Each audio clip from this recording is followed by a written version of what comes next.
Hello, everyone, and welcome to Wiggins 77. Thank you for joining us. Everyone is welcome, the more the merrier. Here at Wiggins 77 True Crime, we discuss a multitude of topics with our primary focus on true crime.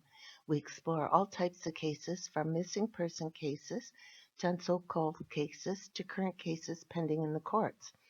It is important to us at Wiggins 77 to not be a contributor to the misinformation highway, but to dispel the myths and present only the facts of each case. So, thank you for joining me once again as we go on this journey to solve the case, collecting the clues along the way. So, please keep in the back of your mind the kiss and the devil is in the details principles. Once again, this episode we're going to continue with the Jon Benet Ramsey 27-year-old cold case, which occurred in 1996. So, we've dispelled the myths, and now we're in the process of looking at the evidence, the physical evidence. First up, we will start off with the results of the search of the Ramsey home, and we'll start with what they didn't find. On the left, you see a picture of the duct tape that had been placed across Jon Benet's mouth. It is rough-edged on both ends, which means this piece of tape was torn from a used roll of duct tape. The actual roll of duct tape that this piece came from was never found, and the police searched everywhere in the Ramsey house. They found rolls of different tape, other types of duct tape, and electrical tape, that type of tape, but no roll that matched this piece of duct tape. This duct tape is black. I know it looks gray in the pictures. Most pictures it does, but it's actually black, and was a rare type of duct tape in 1996, and at the time was only 2% of total duct tape sales. This particular duct tape was manufactured approximately a year prior to December 26, 1996. It was tested. There was no usable prints were found. It was deemed unsuitable for DNA testing. The blood stain in the middle of the sticky side of the tape tested positive for Jon Benet's blood. There were several animal hairs and fibers found on the sticky side of the duct tape. The animal hairs and fibers did not match anything the Ramseys owned. In regards to the animal hairs, I couldn't find any forensic reports as to any testing performed as to what type of animal the hair came from. There were other animal hairs found at the time of the autopsy on Jon Benet's hands. I couldn't find any forensic report that the animal hairs were tested for what type of animal they came from. Those animal hairs did not match anything in the Ramsey home or anything that belonged to the Ramseys, including the crime scene. So the hairs that they found, the animal hairs that were found in Jon Benet's hands, weren't even found in the little basement room. Okay, they were only found on her hands. Okay, but I did see a notation that the belief was that the animal hairs that were in her hands had come from a German Shepherd dog. There was a German Shepherd dog in the Ramsey neighborhood. No one that I could find documentation for ever tested the hair from that dog and compared it to the hair found on Jon Benet's hands at the time of autopsy. Is this yet another missed clue, as the police focus was on the Ramseys and not in following up thoroughly with the missing evidence, the physical evidence they had? Sorry. The missing pages on the right side, you see there's the ransom note writing pad. Okay, and the missing pages from that pad used to write the ransom note. There were several pages missing from the middle of the notepad. First, they compared the ragged edges in the notepad to the ragged edges at the top of the ransom note pages. They were a match coming from the center of the notepad. Now, remember that detail there. The ransom note was written on pages 27, 28, and 29. There were 8 other pages missing from the middle of the notepad. They were pages 17 through to 25 that were never found. Not in the Ramsey home, and no, they didn't look anywhere else. Page 26 was considered a practice note, as there was bleed through from whatever had been written on the previous page, which would have been page 25. This page was still in the notepad. They did find fingerprints on the ransom note, and they found multiple fingerprints and fingerprint ridges. But so many people, including law enforcement, handled the original ransom note without gloves, and I could not find any forensic reports that they ever tested the notepad itself. So all those fingerprints from all those people that handled the original ransom note, um, it pretty well obliterated if there had have been any of the writer's fingerprints on that note. The photograph on the left is what was tied around Jon Benet's wrist. There was nothing found in the Ramsey home that matched. This has been referred to as thin rope or nylon cord. The photograph on the right is of the noose and piece of paintbrush that was used as a handle-type device. The white rope cord, whatever you wish to call it, was a match to the wrist ligatures, which is the photograph on the left. Again, there was nothing found in the Ramsey home that matched. The piece of broken paintbrush that was used to fashion the handle came from the paint tray that was on the floor just outside the door to the room in the basement the body was found in. One commenter asked why bother with this paintbrush handle when the killer could have used their hands to strangle Jon Benet, which is an excellent question, which we will address the why in a future episode. This has been referred to as a garrote, but technically it is actually a noose. The difference between the two is a noose is constructed with a slip knot, while a garrote is normally constructed with two handles, one on each end of a piece of like a cord or wire. There is a reason why there is the need for handles on either device. Keeping the KISS principle in mind, as the answer to this question may be a significant clue as to the age the killer may be. Why do you need the handle on this noose device? The photograph on the left is of the high-tech boot print that was found near where the body was found. The photograph on the right is the room where the boot print was found, near where the white blanket is. There has been a great amount of hoopla about this boot print. There was no footwear found in the Ramsey home that matched this boot print. High-tech boots were a popular choice of law enforcement back in 1996. Even the police themselves believe the high-tech boot print most likely belongs to one of their own. The majority of the police officers on scene that day that wore these high-tech boots refused to allow their boots to be tested. That action and the type of material the ligatures found on Jon Benet tell us that the killer most likely did not wear high-tech boots the night of the murder. There was one very overlooked clue that was not in the Ramsey home the night of December 25th, which was Jon Benet's dog Jacques, who was a Bichon Frise. This is a photograph of what a Bichon Frise dog looks like. This is not a photograph of Jon Benet's actual dog. As you can see, Bichons are very small dogs, cute little things. However, like most small dogs, they are very yappy. Jacques usually slept in Jon Benet's room. However, Jacques was taken to the neighbor's house when Jon Ramsey went across the street at 9 p.m. on December 24th to pick up the bicycle that was a present for Jon Benet that the neighbors had been keeping for the Ramseys. The police followed up with the neighbor only to confirm what time the Ramseys brought Jacques to their house. This may have been a good lead. Had the police followed up, who knew that Jacques would not be in the house the evening of December 25th? And is that why the killer chose that night rather than some other night? What evidence do we have so far?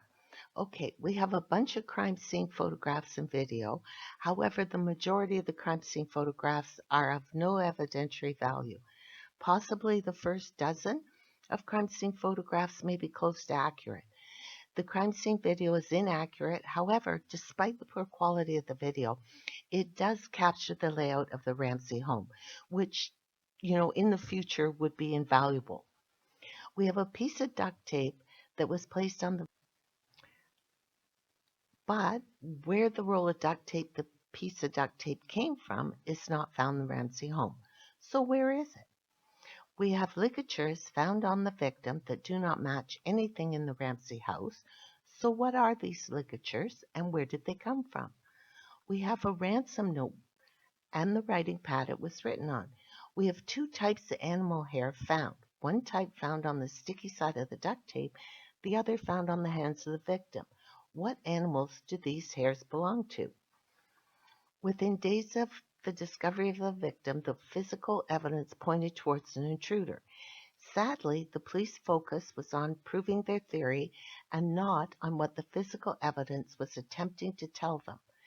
There was unfortunately, not any proper follow-up completed on the missing roll of duct tape. According to statements by the neighbors, now these are recorded police statements. When questioned, some, not all the neighbors were asked if they had duct tape.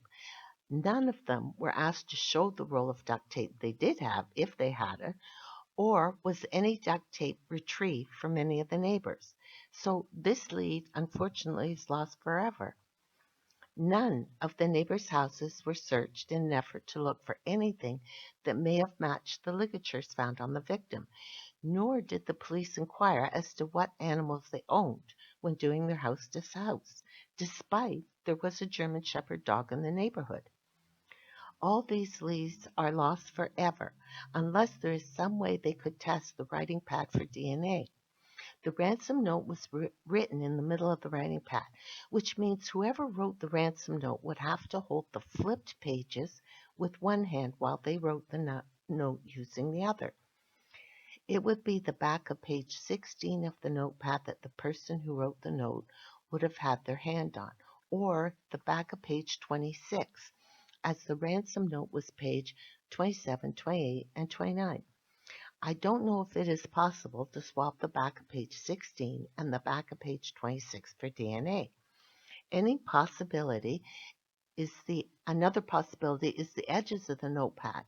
As to get to the middle of the writing pad, you would need to touch the edges to flip the pages. Just ideas. I really don't know if that is possible, as I suppose it would depend on how that notepad has been stored all these years. If possible to obtain the DNA from the notepad, they could then compare that DNA to the unknown DNA found in the victim's panties. Let's discuss the wrist ligatures. They did test the wrist ligature for DNA, which they found Jon Benet's DNA. However, sadly, the law enforcement person that was deemed an expert handled the ligatures with bare hands, no gloves. Therefore, his DNA was found all over the ligatures. They videotaped this expert demonstrating how the ligature worked. This is when law enforcement realized that the law enforcement expert was not wearing gloves. There has been much discussion in regards to the wrist ligature. I will use layman terms when referring to the knots. The end of the ligature that was attached to her right wrist was tied with a square knot, which is a permanent tight knot. The left side of the ligature has been described as being on her left wrist. However, that is inaccurate. The ligature was actually dangling over her left wrist, not actually on her left wrist. This is an important detail that is overlooked. One commenter said, "Why bother with a piece of paintbrush when you could just strangle her with your hands?" Which is an excellent question, which I'll explain the answer here, as the ligatures give us significant clues to the possible age of the killer. Strangling someone is not as easy as the movies make it out to be, unless you're a trained killer. Plus, it takes brute strength to strangle someone, and not everyone has that type of strength in their hands. Remember the KISS principle. I believe this wrist ligature was the killer's first attempt to strangle a victim. I believe the killer attached the square tight knot on the victim's right wrist, placed the noose portion around her neck, then pulled on the loose end that you see in the photograph. But the killer didn't have the strength in his hands to pull this ligature tight enough to actually strangle her. The killer removed the ligature from around her neck, left it tied to her right wrist. When they took this photograph, they did so to get the entire ligature in one photograph. but in doing that, it's difficult to see that the noose portion is actually on top of the loose end. On the right of the photograph, you see the slip knot with the noose portion of the ligature, and in the middle of the photograph, you see the broken piece of paintbrush the killer used to create a handle. The piece of paintbrush is 4.5 inches in length, and both ends are jagged. This was tested. The results were no blood present, no fingerprints suitable for identification, no DNA profile was developed. Does anyone else find that odd? Oops. To get an idea how small this handle is, measure the palm of your hand where your fingers attach to the palm, as that is the portion of your hand that you would use to hold onto this piece of paintbrush. Like my hand measures 3 inches, so I could hold that piece of paintbrush and possibly get no DNA on the jagged ends. However, I imagine if I was strangling someone, my hand wouldn't move around, possibly catching some skin cells on either jagged end. I would also think that anyone with hands larger than mine would as well. Perhaps it would be worth submitting this piece of evidence for further testing, as well as the other broken end of this paintbrush, as I couldn't find any forensic report that the other broken piece of the paintbrush that was found in the paint tote was ever tested. Now, both ligatures are identical in width. Both are flat, like instead of like a round cord, they're flat and made of what's called offlin, which is a polypropylene in a braided style. From the knot on the broken paintbrush to the knot forming the loop in the noose is approximately 17 inches. Now, of course, they didn't want to take these apart to actually measure the whole length of it, with good reason, because you want to keep that evidence intact. The ligatures are thought to be anything from parachute cord to sailboat rope. The first time I saw the pictures of the ligatures, I thought, these are sneaker laces, especially when I read in the report that one end was singed. Now, I don't know about today, but years ago, the small plastic ends on sneaker laces always came apart, leaving the same fray as you see in these pictures. I used to see people take a cigarette lighter, hold it to the frayed end to seal it so it would stop fraying. I don't know if any of you remember that. Sneaker laces start at 34 inches to 54 and more than that if you have more eyelets. It depends on how many eyelets are in your sneakers. And it also depends if they're low cut or high cut sneakers. So please let me know what you think the ligatures are. Now, I also just want to make mention is that the other reason why